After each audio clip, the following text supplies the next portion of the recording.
Hi friends, అందరికీ welcome to my channel. ఇవాళ నేను ఈ అరకు పాడేరు సైడ్ ఎక్కువ కొండ ప్రాంతాల్లో దొరికే వెదురు బొంగు కర్రీ చూపిస్తున్నానండి. వెదురు బొంగుతో బిర్యానీ చేసుకుంటారు కానీ కర్రీ ఏంటి అనొచ్చు మీరు. కానీ వెదురు బొంగు లేత పిలకల్లా ఉంటాయి కదండి, అరటికాయ పిలకల్లాగా. అటువంటి పిలకల్ని కర్రీ కూడా చేస్తాను. వీడియోలో చూపిస్తున్నట్టుగా మీరు ఆ ప్రాసెస్ అంతా మీరు అలా చేసుకుంటే చాలా బాగుంటుందండి. అది పప్పు టమాటా నేనే చేశాను. ఇది ఫ్రై చేస్తాను వెదురు బొంగులతోటి. అది ఫ్రై అయిన తర్వాత ఈ కాంబినేషన్తో తింటే సూపర్ ఉంటుందండి. నేను కుక్కర్ పెట్టేసానండి. అది చిన్నగా కట్ చేశాక 2 విజిల్లు పెట్టేసరికి అది చిన్న ముక్కలు అవ్వడం వల్ల పైకి చిందింది నాకు లైట్గా. ఎందుకంటే అది ఎలా కటింగ్ చేసుకోవాలో మీకు చూపిస్తాను నేను. ఈ మిషన్ మీ అందరి ఇంట్లో ఉంటుంది కదండి, అందులో వేసుకుని సన్నగా కట్ చేసుకుంటే బాగా సన్నగా వచ్చేస్తుంది. అది లేకపోయినా ఒకవేళ మిక్సీ చేసుకుంటే చిన్నగా తురుములాగా వస్తుంది. లేదంటే గ్రీట్ చేసుకునే దాంతో సన్నగా గ్రీట్ చేసినా కూడా ఇలా వస్తుందండి, పొట్టులాగా. దీన్ని మనం ఫ్రై చేసుకుంటే సూపర్గా ఉంటుంది. నేను ఇప్పటిదాకా ఎప్పుడు వండలేదండి, ఫస్ట్ టైం వండడం. కానీ భయంగా వండాను, కానీ ఎలా ఉంటుందో అని సూపర్గా సెట్ అయిందండి కర్రీ అయితే. కానీ నా స్టైల్లో ఒకసారి నేను చేసినట్టుగా చేసి చూడండి. నేను మామూలుగా రెగ్యులర్ చేసేదానిలాగే చేస్తాను. నాకు ఇది ఎలా చేయాలని తెలీదు. ఫస్ట్ టైం అయినా కూడా కర్రీ ఒక ఐడియాగా వండేసాను. మీకు కూడా తెలుస్తుంటుంది కదా, రాదు అని అనుకుంటే ఏది రాదండి. ఏదన్నా చేయగలం అనుకుంటే ఏదన్నా చేయొచ్చు. అలాగే నేను కూడా ఈ కర్రీ ట్రై చేశాను, సూపర్గా సెట్ అయిందండి. నేను ఇది మన ఛానల్లో పెడుతున్నాను, ఒకసారి మీరు చూడండి. మీకు కూడా ఒకవేళ నచ్చితే ఈ కర్రీ ఎలా చేయాలనేసి. మీకు సిటీల్లో కూడా వెదురు చెట్లు ఎక్కడ ఉంటాయి అక్కడ చిన్న చిన్నగా ఇలా వెదురు పిలకలు దొరుకుతాయండి. ఏ వెదురు చెట్టు అయినా వండుకోవచ్చండి. కొండ ప్రాంతంలో అని కాదు, మన వైపు ఉంటాయి కదా, ఏ వెదురు చెట్టు కర్రలు అన్న పిలకలు వస్తాయి కదా లేతవి.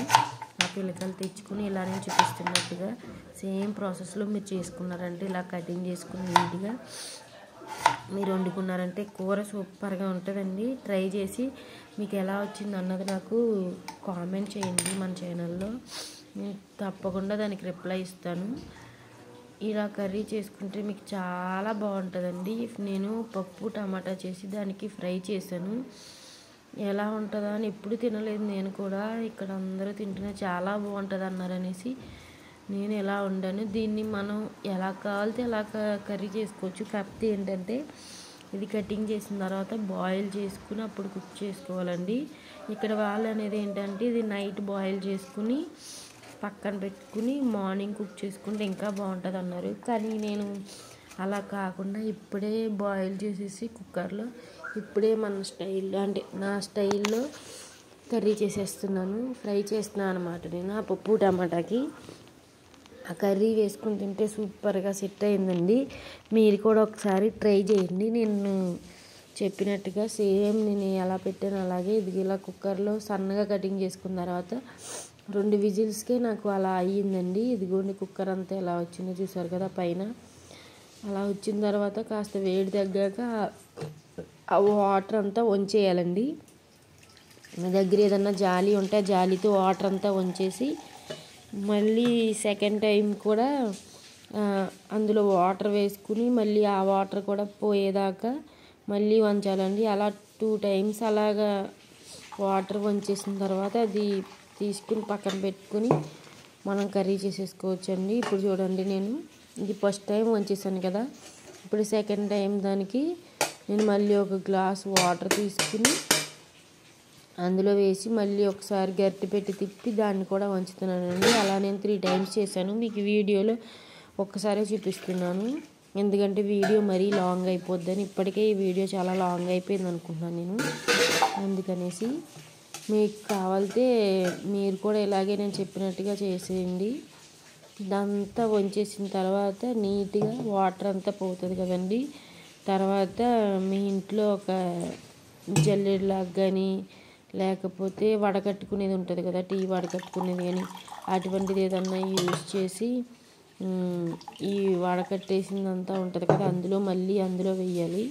నేను వీడియోలో చూపిస్తున్నాను చూడండి. మీకు వీడియో మరీ లాంగ్ అవ్వడం వల్ల మీకు చిరాగ్గా ఉండొచ్చు. ఇదిగోండి ఇప్పుడు చూపిస్తాను చూడండి. అదిగోండి అందులో మొత్తం వేసుకుని అది కింద ఉంటుంది కదా దాన్ని మీరు ఒకసారి పిండేస్తే ఆ జాలిలోంచి ఇంకా ఏమైనా వాటర్ ఉంటే బయటకు వచ్చేస్తుందండి. అదిగోండి కిందకు వస్తుంది కదా, అక్కడ ఒకసారి గట్టిగా ప్రెస్ చేస్తే అక్కడ ఉన్న వాటర్ అంతా బయటకు వచ్చేస్తుంది. వచ్చేసాక బాండీ పెట్టుకుని నేను ఇందులో కొంచెం లాంగ్ అయిపోయిందని కొంచెం స్పీడ్గా చూపిస్తాను మీకు. ఇందులో పోపులు వేసుకుని నాన్ స్టిక్ దాన్ని నేను యూజ్ చేసింది హై ఫ్లేమ్లో పెట్టుకున్నాను. పోపులు వేసేసి ఇది ఉంటుంది కదా మనం కటింగ్ చేసుకున్న వెదురు పిలకల కర్రీ, అది కటింగ్ చేసింది ఇందులో వేసేయాలండి.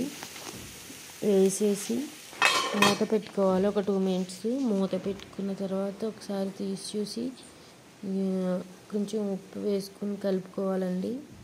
గరిటె పెట్టి ఆ ఉప్పు అంతా మొత్తం కలిసేలా నీట్గా కలుపుకోవాలి. కలుపుకున్న తర్వాత అంటే మా ఇంట్లో అప్పటికప్పుడు కదా పసుపు అయిపోయింది, అందుకని నేను పసుపు యాడ్ చేయలేదు. మీరు కావాలితే పసుపు కూడా యాడ్ చేసుకోవచ్చు, లేదంటే సేమ్ ఇది ఉడకబెట్టిన తర్వాత క్యాబేజీ ఫ్రై ఎలా చేసుకుంటారో అలా చేసుకోవచ్చు, పకోడీలా కూడా చేసుకోవచ్చు. మేము కొంచెం కారం తింటామండి, అందుకే పోపుల్లో మిరపకాయ కారం సరిపోదని నేను కాస్త కారం ఎక్కువ వేసాను. ఆ కారం కూడా మొత్తం ముక్కలకంతా పట్టేటట్టు బాగా కలుపుకోవాలండి. మొత్తం బాగా ఈవెన్గా మిక్స్ అయ్యేలా కలుపుకోవాలి. చూస్తున్నారు కదా, వీడియోలో చూపిస్తున్నాను కదా, అలా బాగా నీట్గా కలుపుకోండి.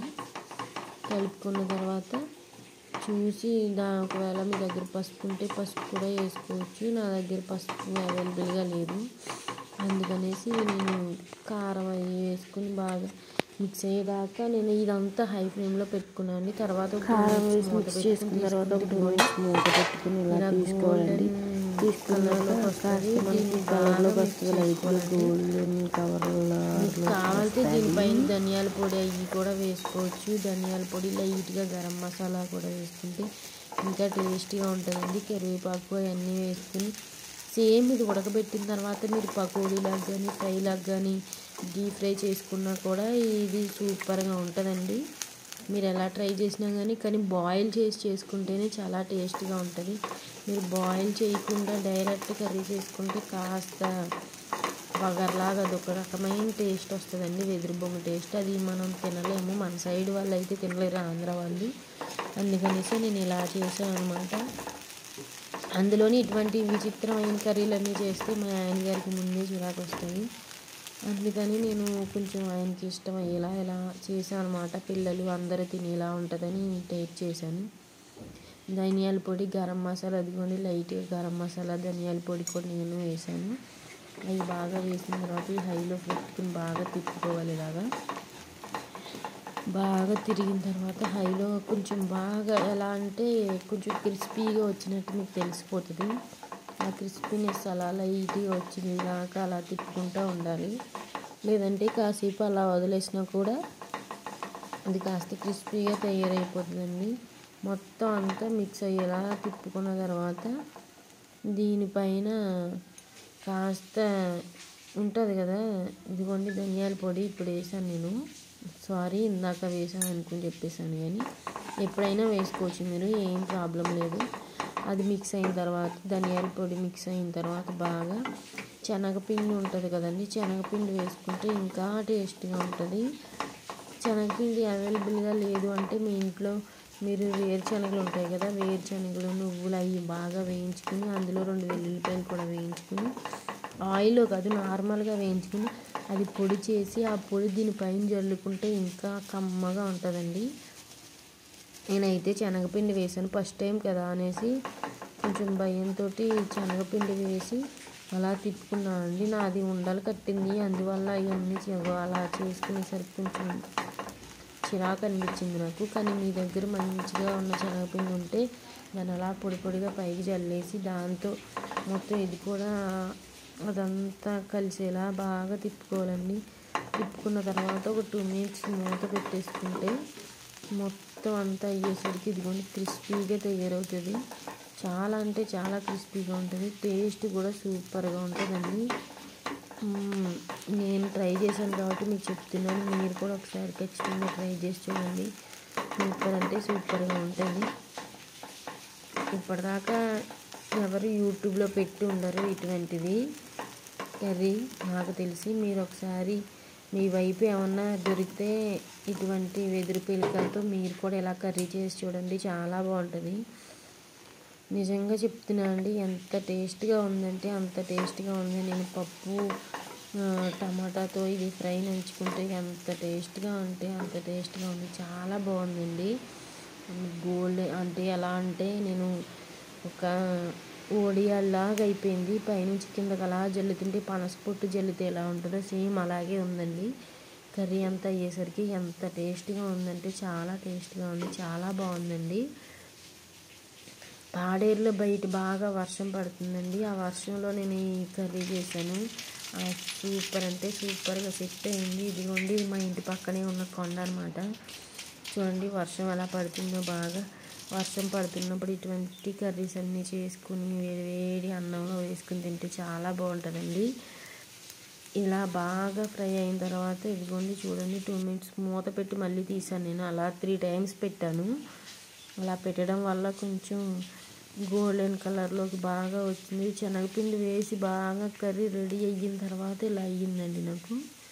ఇదిగోండి, కర్రీ అంతా రెడీ అయిపోయింది. మన ప్లేట్లోకి తీసుకుని తింటే సూపర్గా ఉంటుందండి.